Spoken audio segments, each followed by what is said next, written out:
My mother and sister were laughing on my sofa when they told me I was homeless, so I called my lawyer and set a trap they never saw coming. They thought they had stolen my condo, but I just smiled, pulled out my phone, and showed them the one fatal detail they had overlooked. This is where the story truly begins, and you won't want to miss what happens.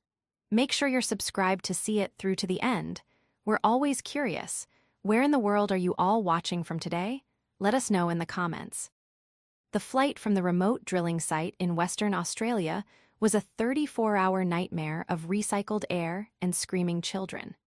For the last 6 months, I had been living out of a reinforced shipping container, managing a geological survey team on a project that was equal parts stressful and isolating. I was exhausted down to my bones.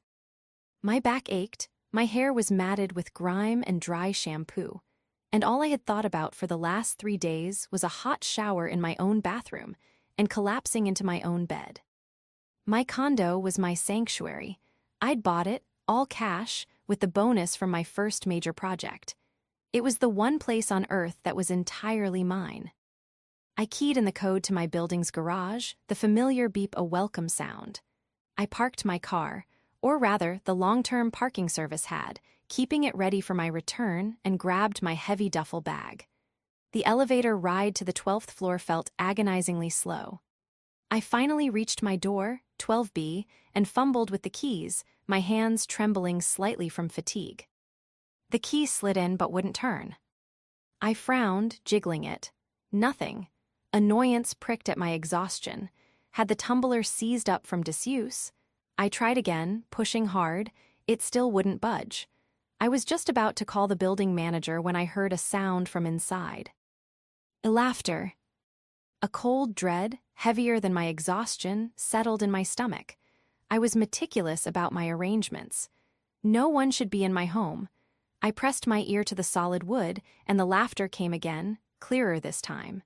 It was a high-pitched, familiar cackle that I'd known all my life. Chloe, my sister. And then a second voice, deeper, joining in. My mother, Margaret. I knocked hard. Chloe, Mom, what are you doing in there? The lock is stuck. The laughter stopped abruptly. I heard scuffling, then the click of the deadbolt sliding back. The door opened, not wide, but just enough for my sister's smirking face to appear in the gap. She was wearing one of my silk robes. "Oh, hi, Jane," she said, her voice dripping with a casual, cruel amusement. "You're back early." "What are you doing here, Chloe? And why is the lock changed?" I pushed the door, forcing her to stumble back. I stepped into my own foyer and my bag dropped from my hand with a heavy thud. It wasn't my foyer anymore. The neutral, calm beige I'd painted the walls was gone, replaced by a garish, trendy millennial pink. My minimalist console table was gone, replaced by a cheap, white-tanned gold imitation. And the smell? Instead of my clean, subtle scent of sandalwood, the air was thick with a cloying, fruity perfume. My mother, Margaret, was sitting on my sofa in the living room, her feet propped up on my coffee table, holding one of my wine glasses. "Well, look who it is," Mom said, not bothering to get up. She took a sip of wine. "We were wondering when you'd show up." "What is going on?" I demanded, my voice rising. "What have you done to my home? Chloe, what is all your stuff doing here?" Chloe drifted past me, tightening the belt on my robe. She flopped onto the armchair opposite Mom. "Well, sis, things have been so crazy. You know Mark and I are splitting up. It's just been a total nightmare. I had nowhere to go." "A divorce," I said, dumbfounded. Chloe, I'm sorry, but that doesn't explain why you're here." "Don't be such a drama queen, Jane," Mom snapped, waving her glass. "Your sister needed help, real-world help, not just, flying off to play in the dirt and ignore your family." I flinched. "Playing in the dirt? Mom, I'm a geological engineer. That dirt just paid for the surgery you needed on your knee last year." "See, always throwing money in our faces," Chloe said, rolling her eyes. "Anyway, I needed a stable place to live for the divorce proceedings. My lawyer said I needed to establish residency, and Mom, being the wonderful mother she is, helped me out." A sick, cold feeling was creeping up my spine. "Helped you? How? By breaking into my home. Don't be silly, Mom said, finally sitting up. She placed the wine glass on the table, her expression hardening. I helped her with the power of attorney you left me. The medical power of attorney? I shot back. The one that's only valid if I'm incapacitated. The one that has absolutely nothing to do with my finances or my property. Chloe and my mother exchanged a look. It was a look of shared, smug conspiracy. And Chloe giggled. Oh, Janie, she said, her voice like poison syrup. You're always so meticulous, so technical. Mom knew you'd want to help me, so she just signed the condo over to me. To help with my divorce, you know, to show the court I had assets. The air left my lungs. What? She signed it over, Mom said, her voice flat. It's Chloe S. now. We filed the paperwork last month. It's all legal and done. You can't just abandon your family and expect everything to wait for you. I stared at them. The exhaustion, the jet lag, the dirt on my skin, it all vanished, replaced by a white-hot, silent rage. They were sitting there on my furniture under my roof, drinking my wine, and telling me they had stolen my home. And then they laughed, both of them. A full, hearty laugh at the look of pure, unadulterated shock on my face. Hope you don't mind being homeless, Chloe cackled, raising her glass in a toast to my mother. You can probably find a hotel, right? You make so much money after all. My entire world tilted. The two people who were supposed to be my family, my blood, had just dispossessed me with a smile. The betrayal was worse than any physical pain I could imagine. For a long, silent minute, I just stood in my desecrated foyer. My mind was racing, trying to process the sheer audacity, the criminality of what they were claiming. Homeless. They had used that word, laughed about it, my own mother and sister. The initial wave of shock receded, and something else, something cold and hard, began to take its place. It was the same feeling I got on site when a critical piece of drilling equipment failed, and I had 3 hours to find a solution before the entire project collapsed. It was focus. They were still smiling, waiting for the explosion. They were waiting for me to scream, to cry, to beg. That's what Chloe, in particular, lived for, my emotional reactions. So I gave them nothing. I slowly bent down, picked up my heavy duffel bag, and slung it back over my shoulder. I looked around the room, at the tacky pink walls and the cheap, fake fur pillows tossed on my expensive sofa. You painted it pink, I said, my voice eerily calm. Chloe's smile faltered. This wasn't the reaction she'd planned for. What? Yes, it needed some life. Your beige was depressing. I see. I nodded slowly, my gaze sweeping over them. And the locks, you changed them. Well, duh, Chloe said, regaining her footing. It's my condo now. I couldn't have you just walking in whenever you wanted. Of course, I said. That makes sense. I turned, walked back to the door, and opened it. I paused on the threshold and looked back at them. My mother, Margaret, was frowning now, her brow furrowed in confusion. This placid, cold response was unnerving her.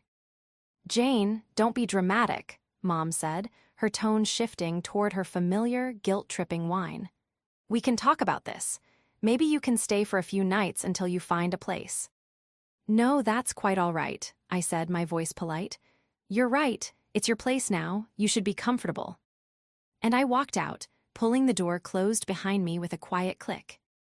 I didn't go to the elevator. I walked to the concrete stairwell, went down one flight to the 11th floor, and sat on the cold steps. The adrenaline that had flooded my system began to ebb, and the exhaustion, mixed with a profound, aching sadness, washed over me. My hand was trembling. I pulled out my phone, my fingers feeling thick and clumsy. My first call wasn't to a hotel. It wasn't to the police. It was to my best friend, Grace. She picked up on the second ring. Jane, you're back. How was the flight? Are you home? I'll come over with wine. A single dry sob escaped me. Grace, I whispered. The cheerful energy in her voice vanished. Jane, what's wrong? Where are you? I'm in the stairwell of my building, I said, the words sounding absurd. Grace, they're in my home, Mom and Chloe, they They said they signed it over to Chloe. They changed the locks. They called me homeless and they laughed. There was a sharp intake of breath on the other end, followed by a string of words that, as a therapist, Grace probably wasn't supposed to say. They what? Margaret and Chloe? Jane, that's not possible. That's insane. They said Mom used the power of attorney. I explained, my voice hollow. The medical one, that's not how that works. Grace was furious. Okay, stay right there. No, wait, you can't. Go to my place, you have the key. Go there now, I'm leaving work. And then you're calling Meredith. Not tomorrow, tonight. Meredith Vance, my lawyer. The thought of her sharp, no-nonsense mind was like a life raft. You're right, I said, a flicker of steel returning. I'm heading to your place, and I'm calling Meredith. Good, and Jane, Grace said, her voice firm. They are bad people. What they did is not just cruel, it's a crime, don't you dare feel guilty or sad for 1 second longer. It's time to be angry. I hung up and stood. The sadness was still there, a heavy weight in my chest, but Grace was right. The anger was coiling, hot and clean. I walked down the remaining 11 flights of stairs and out into the cool night air, my phone already dialing Meredith's number. As I walked, an internal thought, a phrase I'd repeated to myself for years whenever dealing with my family, surfaced again. They always forget one crucial thing. They always had. They forgot my deadlines, my birthdays, my allergies. They forgot the sacrifices I'd made, the checks I'd written. They saw me as an abstract, orbiting bank account, not a person. And in their arrogant, greedy haste, I knew they had forgotten something this time, too. They had forgotten who I really was. They had forgotten that I am, by nature and by profession, a person who always reads the fine print. Grace's apartment was a sanctuary of soft lighting, calming blue walls, and the scent of green tea. She had arrived just moments after I did, enveloping me in a hug that I hadn't realized I desperately needed. While I took the hottest, longest shower of my life, she handled everything, ordering an absurd amount of Thai food and fielding the call from Meredith. When I emerged, wrapped in one of her fluffy robes, a plate of pad see ew and a glass of wine were waiting for me on the coffee table. Grace was on her laptop, her therapist face replaced by a look of grim determination. Okay, she said, pushing her glasses up. Meredith is, well, she's Meredith, she sounded almost happy. I think she lives for this kind of thing. She's already pulling public records. She wants to meet at her office, 9 a.m. sharp. And she said, and I quote, do not, under any circumstances, contact them, text them, or answer their calls. Which, by the way, your phone has been buzzing nonstop for 20 minutes. I glanced at my phone. 12 missed calls from my mother. The script was predictable. The smugness had worn off, and my cold, quiet exit had triggered her panic. The "Oh, Jane, I'm so worried, please call me" phase would be next, followed by the "How dare you ignore your mother after what I've done for you" phase. I switched it to silent and turned it face down. Thank you, Grace, I mean it. My brain wasn't working. That's what they count on, she said, sitting cross-legged on the rug. They hit you with this tactical strike of cruelty, and they expect you to shatter. They expect you to be so busy grieving the betrayal that you can't fight back, especially Chloe. I nodded, forking noodles I couldn't taste. She's always been like this. Do you remember in high school when I saved up all summer for that used car? The down payment I'd earned bagging groceries. I remember, Grace said, her voice tight. Mom borrowed it from my bank account, just took it, because Chloe had racked up a credit card bill on a shopping spree and was too distressed to get a job. When I confronted them, Mom told me I was being selfish. She said, "It's just money, Jane. Your sister's happiness is at stake." And Chloe just stood behind her, smirking, wearing one of the new outfits. It was the story of our lives. I was the responsible one, the workhorse. I got good grades, earned scholarships, and clawed my way into a demanding, male-dominated field. I sacrificed my social life, relationships, and my own comfort, working in brutal conditions to build a life for myself. Chloe was the delicate one. She was pretty, charming, and profoundly lazy. She de-coasted through life on a wave of charm, small handouts, and my mother's fierce, blind protection. Her profession, if you could call it that, was a lifestyle blogger, which seemed to involve her taking endless photos of brunches she didn't pay for and outfits she returned after wearing. And my mother, Margaret, she was the enabler-in-chief. She resented my success because it was independent of her. My achievements were a quiet judgment on her own life, and she compensated by pouring all her energy into saving Chloe, which usually meant guilt-tripping me. My condo, I realized, was the ultimate symbol of my independence, and they couldn't stand it. The so-called divorce from Mark was just the latest drama. I'd met Mark a few times. He seemed as vacuous as Chloe was, obsessed with appearances and brand names. Their lifestyle was a house of cards funded by small loans from my mother and, indirectly, from me. I picked up my phone again and opened the text thread with Chloe from 2 months ago. I'd been at the survey site, but I had satellite internet. Me heard things are tough with Mark. I'm sorry, Chloe. Let me know if you need to talk. Chloe, it's fine. Mark is just being a baby about money. You know how it is. Me? Well, I'm on contract, but I could probably spot you a little for a good divorce lawyer if you really need one. Chloe, THX maybe. Ohm is handling it. Don't worry about it. Mom is handling it, I read aloud to Grace. She was, Grace said, her eyes dark.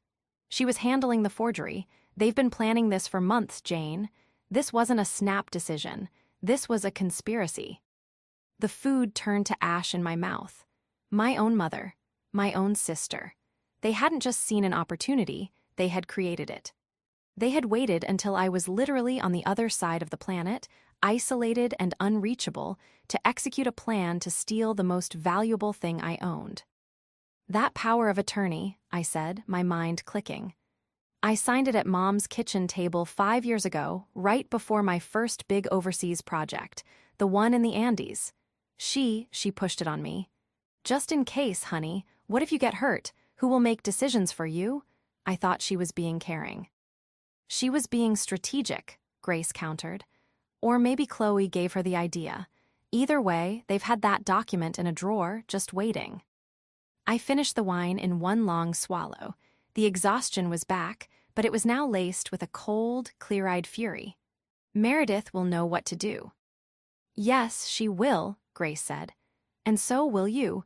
You're the smartest person I know, Jane. They think you're just a bank. They forgot you're a brilliant engineer who builds things and solves impossible problems. They've badly miscalculated. I looked at my phone. The screen was dark, but I knew it was filled with panicked, manipulative messages from my mother. They have, I said. They've forgotten one very, very crucial thing. And tomorrow, at 9 a.m., I'm going to find out exactly how much it's going to cost them. The offices of Vance, Holloway and Partners were on the 30th floor of a steel and glass tower downtown. It was the kind of place where the air hummed with quiet, expensive power. Meredith Vance, my lawyer and a senior partner, was exactly the same. She was immaculate in a charcoal gray suit, her dark hair pulled back in a severe bun. She didn't bother with pleasantries. Coffee, she asked, gesturing to a sleek machine. Please, I said, taking a seat at the massive glass conference table. Right. She handed me a cup of espresso and sat opposite me, opening a crisp file folder. I've been up since you called Grace. I've already pulled the preliminary title report, the transfer deed they filed, and the original power of attorney you filed with your bank, which I assume is a copy of the one your mother has. That's fast, I said, impressed. This isn't fast, Jane.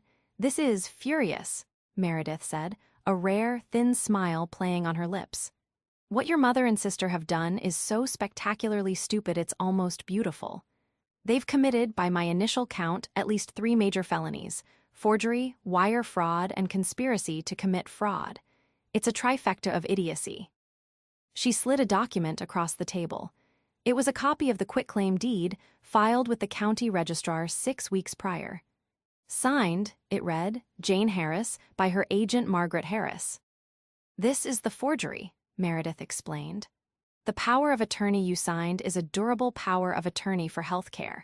It explicitly states it can only be activated by 2 attending physicians declaring you incapacitated. It has zero, and I mean zero, authority over your real or financial assets. Signing this deed was the legal equivalent of her scribbling on a napkin with a crayon. It's utterly, completely fraudulent. A wave of relief washed over me, so strong I felt dizzy. So, it's not real, the transfer is void. It's voidable, it's a fraudulent cloud on your title, and we will have it expunged. That's the easy part, Meredith said, leaning forward. The hard part is deciding what comes next. A civil suit is a given. We will sue them for damages, for the cost of changing the locks back, for the repainting, for my fees, and for emotional distress. But the question, Jane, is the criminal part. I swallowed. You mean, jail? Potentially, yes. Meredith's gaze was unflinching. This brings us to the second, more interesting part of my early morning research. She slid another paper across. This is Matthew. He's my guy. He's a private investigator. I had him run a full background on Chloe's soon-to-be ex, Mark. The paper was a rap sheet. Mark wasn't just a vapid lifestyle blogger. He had 2 prior arrests for fraud, a string of defaulted high-interest loans, and a judgment against him from an investor in a wellness company that never existed. Mark is a con artist, Meredith stated flatly, and their divorce is a sham. Matthew staked out their old apartment last night after I called him. Mark isn't just visiting Chloe at your condo. He moved in with her. His car is in the guest parking. This isn't a divorce, it's a liquidation. They plan to steal your condo, sell it fast for cash, and disappear. Probably to some non-extradition country where Mark could start his next SC. A.M. My blood ran cold. This was so much darker than Chloe just being a spoiled brat. This was a calculated, predatory plot. What do I do? I asked, my voice small. That's where we shift from victim to strategist, Meredith said. We have 2 options. 1, we go in loud. I call the police, have them arrested on your doorstep today. We file the civil suit. It's messy, it's public, and it's fast. And option 2. Option 2, Meredith said, her smile returning, is my preference. We let them think they're winning. We let them get comfortable. Matthew will spend the next few days gathering more photographic evidence that Mark is living there, that the divorce is a lie. We'll get a sworn affidavit from the notary whose signature is on that deed. I'd bet my partnership she never actually witnessed your mother sign it. We will build a case so airtight, so overwhelmingly damning, that they won't have a trial. They will have a reckoning. The anger from the night before crystallized into a hard, sharp point. They laughed at me, I said, my voice low. They laughed about me being homeless. Good, Meredith replied. That's what I was hoping you'd say. She picked up her phone. Matthew, you're on, full surveillance package. I want to know when they breathe. She hung up and looked at me. Now, we need to talk about the clever trap, as you put it, the thing they forgot. I leaned forward. They did forget something crucial. I never told them about it because, frankly, it was none of their business. They think I bought that condo as Jane Harris. And you didn't, Meredith said, a look of pure, predatory delight dawning on her face. No, I said, a slow, genuine grin spreading across my face for the first time in 24 hours. As an engineer on high-risk foreign contracts, you advised me years ago to protect my assets. I didn't buy it as Jane Harris. I bought it through my holding company. Meredith's eyes lit up. Vance Properties, LLC. Vance Properties, LLC, I confirmed. Of which I am the sole managing member. My mother forged my name on a deed for a property I don't even technically own. The LLC does. She's not just a forger, she's an incompetent forger. Meredith clapped her hands together, a single, sharp sound that echoed in the room. Oh, this is better than Christmas.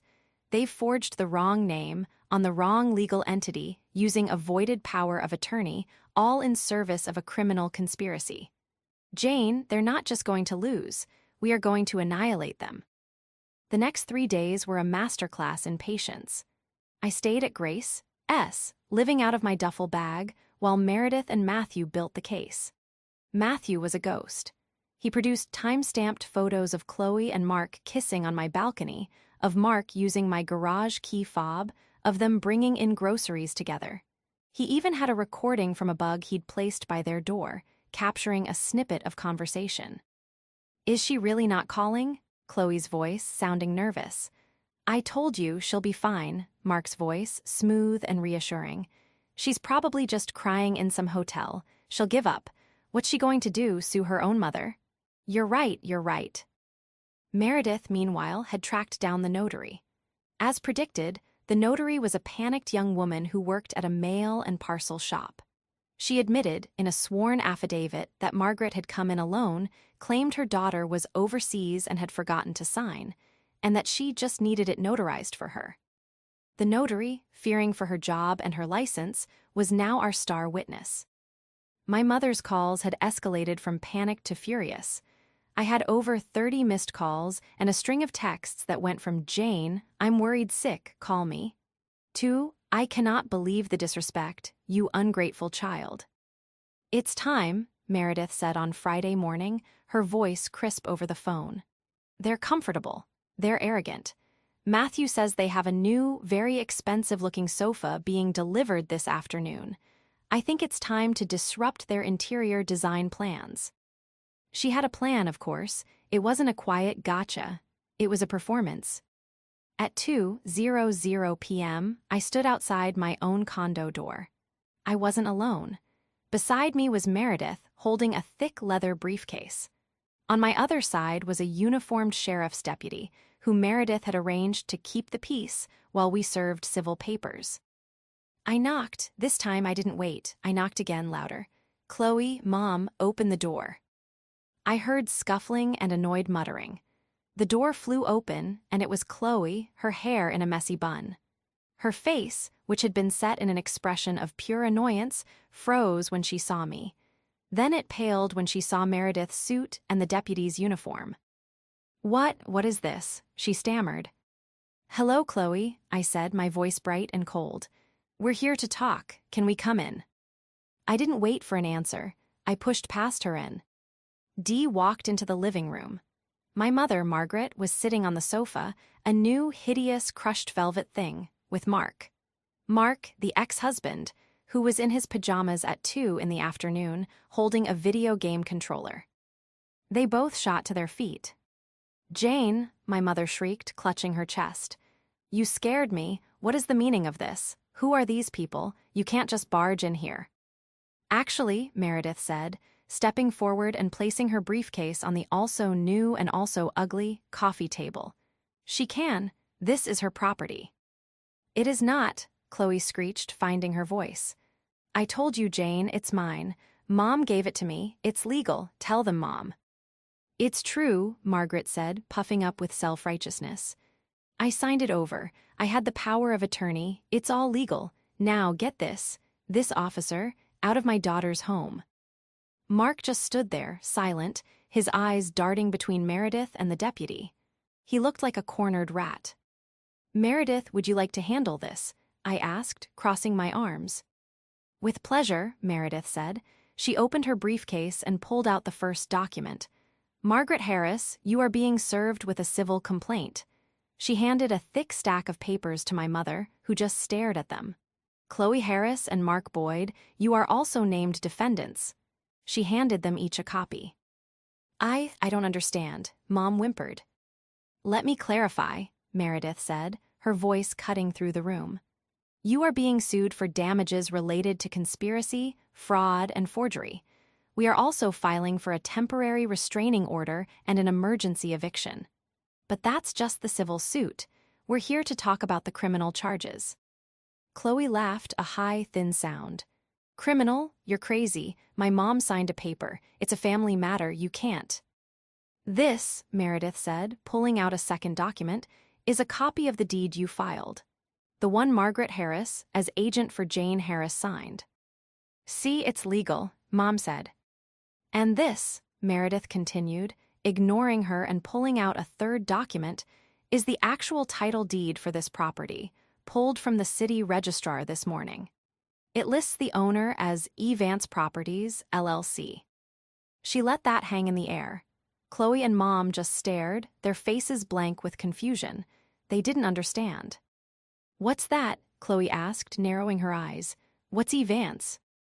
"That," I said, finally speaking up, "is my holding company. The company that has owned this condo for the last 10 years. You see, Mom, you signed my name, Jane Harris, to a deed for a property that Jane Harris does not own. The LLC does. All that paperwork you filed, it's completely, utterly worthless. It's a fraudulent document based on a forged signature for the wrong legal entity. You haven't just clouded the title. You've created a public record of your own crime." My mother's face went from white to a sickly shade of gray. Chloe looked at Mark. "What does she mean?" Mark, the con artist, understood. He understood immediately. His face went slack with panic. She means the title never transferred. It was never in your name, Chloe. It was never in her name." "Exactly," Meredith said, smiling. "Which means you, Chloe, and you, Mark, are not owners. You are trespassers. And you, Margaret, are a forger, a rather clumsy one at that." Chloe's face contorted in rage. You bitch," she shrieked at me. "You set us up. This was a trap." "It's not a trap, Chloe, when you are the one who brought the poison," I said calmly. "You and Mom did this. You planned it for months. You waited until I was overseas. You lied about your divorce. Oh, yes, Mark, we know all about that. We know you're not exes. You're partners. You were going to sell my condo, take the cash, and run, weren't you?" Mark lunged, not at me, but for the door. The deputy, who had been watching the entire exchange with quiet interest, simply stepped in his path. "I wouldn't, sir." Chloe turned on my mother. You said this would work. You said it was legal. You stupid old woman, you ruined everything." Mom burst into tears, collapsing onto the velvet sofa. "I was just trying to help you, baby. Jane has so much. She wouldn't even miss it." "I wouldn't miss my home?" I yelled, my control finally cracking. "I wouldn't miss my home. You laughed at me. You told me I was homeless." "And that," Meredith said, her voice dropping, "is where we discuss the next item." She pulled out the final document. "This is a sworn affidavit from the notary public whose stamp is on your fraudulent deed. She is prepared to testify, in exchange for immunity, that you, Margaret, came in alone and coerced her into notarizing a document she never witnessed. That, Margaret, is a felony. That is jail time." The room went completely silent, broken only by my mother's ragged, terrified sobs. Chloe was frozen, her face a mask of pure, unadulterated hatred. "Now," Meredith said, snapping her briefcase shut, "here is what is going to happen. The deputy is going to escort you 3 out of this apartment. You will take your purses and your phones, nothing else. You will not return. If you attempt to return, you will be arrested for trespassing. We will have the locks changed within the hour. You have 60 seconds. Get your things." The silence that followed Meredith's ultimatum was heavier than anything I had ever experienced. It was the sound of a carefully constructed reality imploding. My mother was incapable of moving, her sobs having devolved into a silent, full-body tremor. Chloe, however, was vibrating with a rage that was almost tangible. "No," Chloe whispered, her eyes fixed on me. "No, you can't. This is my home. You owe me this." "I owe you," I repeated, the words tasting like acid. "I owe you, after you tried to steal my home, after you conspired with this con artist, to defraud me." "He is not a con artist," Chloe screamed, lunging at me. The deputy stepped between us instantly, his hand on her arm. "Ma'am, I advise you to calm down." "Don't you touch me," she shrieked, trying to wrench her arm free. "You're all in on it. This is my life you're ruining." Mark, seeing his exit blocked and his meal ticket in hysterics, finally spoke. "Baby, calm down," he said, trying to muster his smooth, reassuring tone. It came out shaky and desperate. "Let's just talk to the lawyer. I'm sure we can clear this up." Meredith actually laughed. "Clear this up? Mr. Boyd, the only thing you'll be clearing up is your schedule for your arraignment. We have your entire history, the defaulted loans. The wellness scam in Arizona. We know exactly who you are. And now, thanks to your little adventure here, the district attorney is going to know, too. This new information, the fact that we knew about his past, hit Mark like a physical blow. He staggered back, his bravado evaporating. He looked from me to Meredith and then to Chloe, his expression curdling from panic to contempt. He spat at Chloe. You said she was just a dumb workaholic. You said she'd roll over. You're as stupid as your mother. What? Chloe's shriek turned into a wail of disbelief. Mark, what are you? It's over, Chloe, he snapped. They've got us, this whole thing is blown. He turned to the deputy. Officer, I'm just a guest here. I don't know anything about any paperwork. She, he pointed at Chloe, told me this was her condo. I'm a victim here, too. It was the most pathetic, predictable betrayal, and it was glorious. You liar, Chloe flew at him, her hands clawed, raking at his face. You told me to do this. It was your idea. Sell it fast, you said. We'll be in Belize before she even knows. The deputy, with a long-suffering sigh, pulled her off him. That's enough. You're all coming outside. My mother, I said, nodding toward Margaret, who looked catatonic. She's an adult who committed a felony, Meredith said, her voice devoid of sympathy. She can walk. The deputy nodded. Ma'am, he said to my mother, you need to stand up. Slowly, as if in a trance, my mother stood. Her face was a ruin of tear-streaked makeup and terror. She wouldn't look at me. She just stared at the fraudulent deed still clutched in her hand. Jane, she whispered, her voice a dry rasp. Jane, please, I'm your mother. You were my mother, I said, my voice shaking but firm, when you were supposed to be protecting me. You were my mother when you were supposed to be proud of me. But when you forged my name, when you laughed with your other child about me being homeless, you stopped being my mother. You became a criminal, and I'm just the victim. I looked at Chloe, who was now being held by the arm by the deputy. Her face was ugly with tears and rage. I looked at Mark, who was frantically trying to edge his way toward the door, dissociating from the entire scene.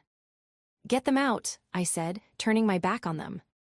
I heard the shuffling of feet, the deputy's firm, this way, folks, and Chloe's renewed, hysterical sobs.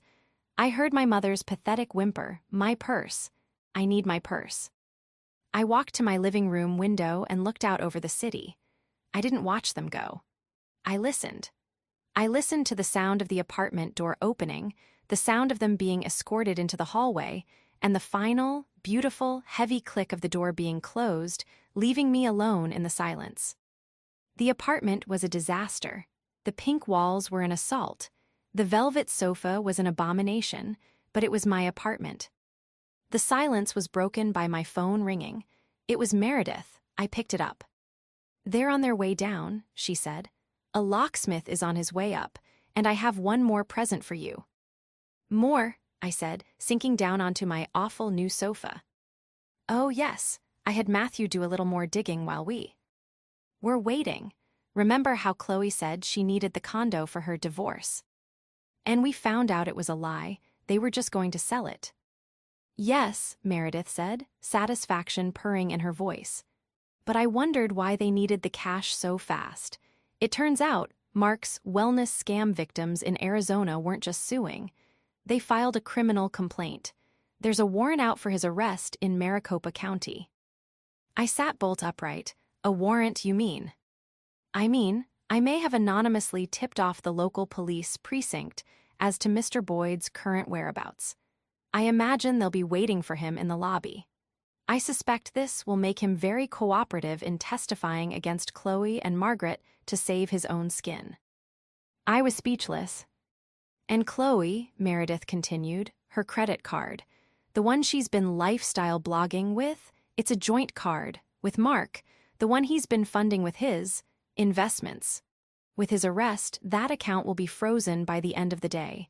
All of her assets, all of her money, gone. This was the second confrontation, the one they never saw coming.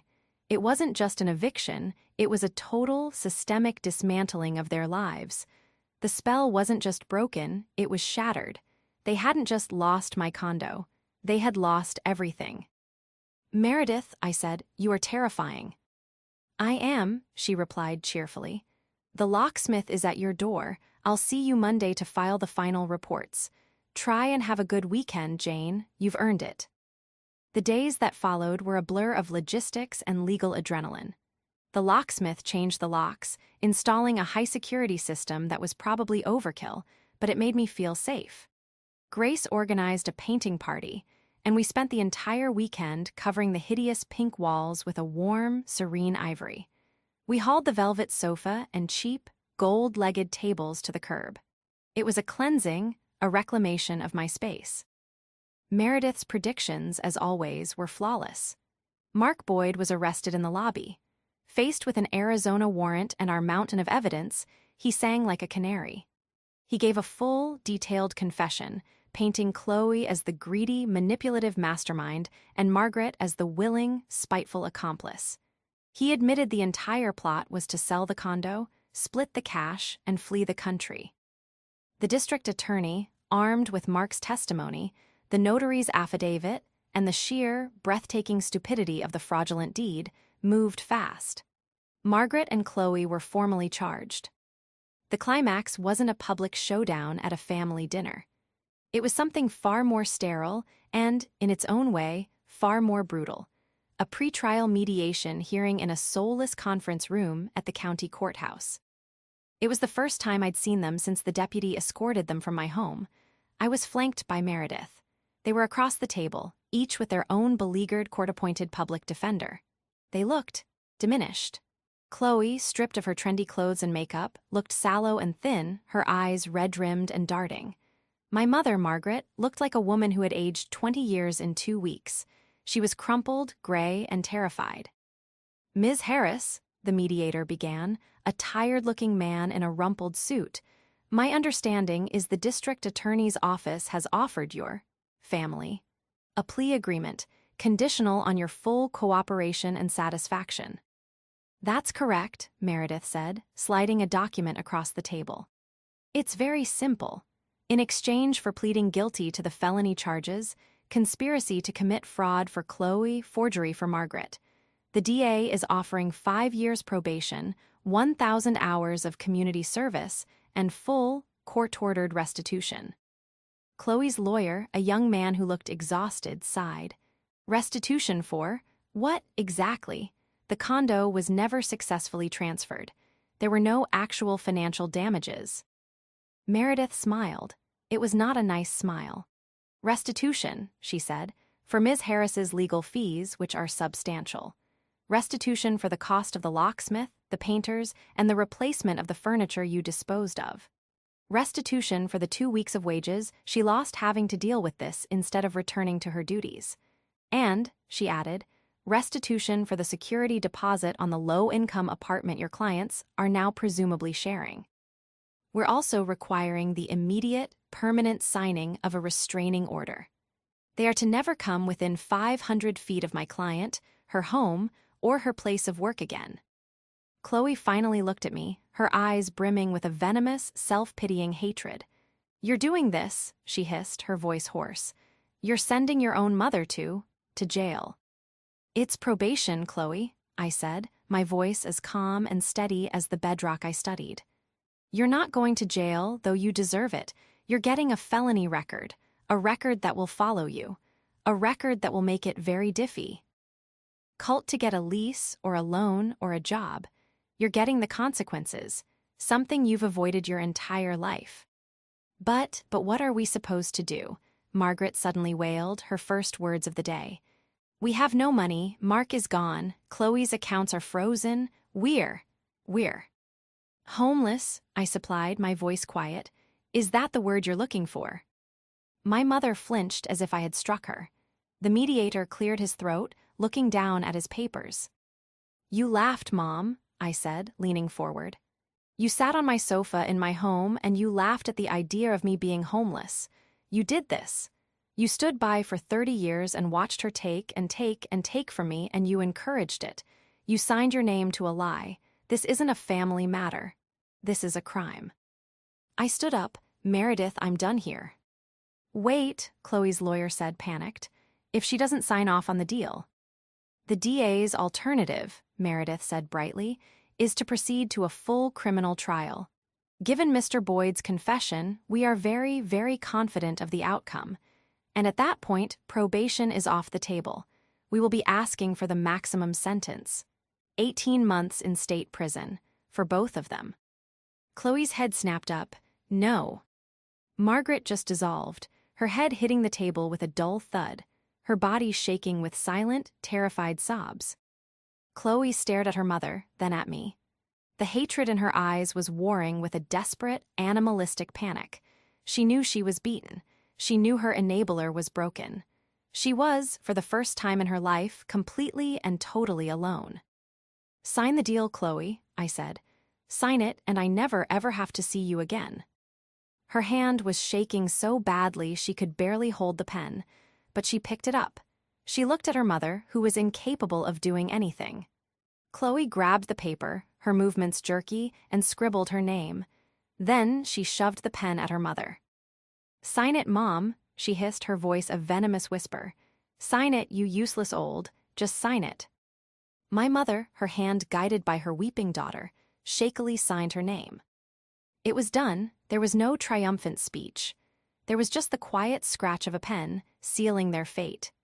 I turned, without a backward glance, and walked out of the room, leaving the ruins of my family behind me. The resolution of a legal battle is never as clean as it is in the movies. There is no final, swelling music. There is only paperwork, but in its own quiet way, it was a total victory. Margaret and Chloe pled guilty. They were both convicted of felonies. Their 5-year probation came with severe restrictions, including mandatory employment and wage garnishment to begin the long, slow process of paying the 6-figure restitution I was owed, mostly for Meredith's formidable fees. The restraining order was granted, a crisp white piece of paper that legally barred them from my life. Mark Boyd was extradited to Arizona, where he faced a mountain of charges. He pled guilty and received a multi-year prison sentence. I heard from Meredith that he had, in fact, testified that the entire condo scheme was Chloe's idea from start to finish. The news of their downfall rippled through my extended family, who had long been silent observers of my mother's favoritism. The silence broke.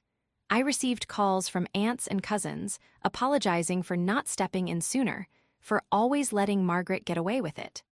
They were awkward, fumbling calls, but they were a start. The family, it seemed, had finally been jolted out of its dysfunctional orbit. 6 months after I had walked out of that mediation, I was back on a plane, this time to a project site in Norway. But the departure was different. My condo was secure, watched over by Grace, who had a legal, enthusiastic set of keys. My assets were bundled even more tightly by Meredith, who had restructured my LLCs into a fortress. I was leaving not as an escape, but as a choice. I found a strange, quiet peace in the wake of the storm. The anger had faded, leaving a scar, but also a sense of profound, weary relief. I had grieved the loss of my family long before they'd tried to steal my home. The court case was just the funeral. One evening, while I was video chatting with Grace from my new, much more comfortable-looking work trailer, she held up a letter. "This came for you. It's from your mother." I paused. What does it say? Grace opened it. It's a check for $47.11. Looks like the first wage garnishment payment. She turned the check over, and there's a note on the back. "Read it," I said. Grace squinted. "I hope you're happy." I stared at the pixelated image of my mother's cramped, angry handwriting. I thought about the pink walls, the velvet sofa, the sound of their laughter. I thought about the look of sheer, pathetic terror on their faces in that conference room. "You know," I said, leaning back in. "My chair, I really am. I had my home, I had my career. I had a friend who would help me bury the bodies or, in this case, hire the lawyer to do it legally.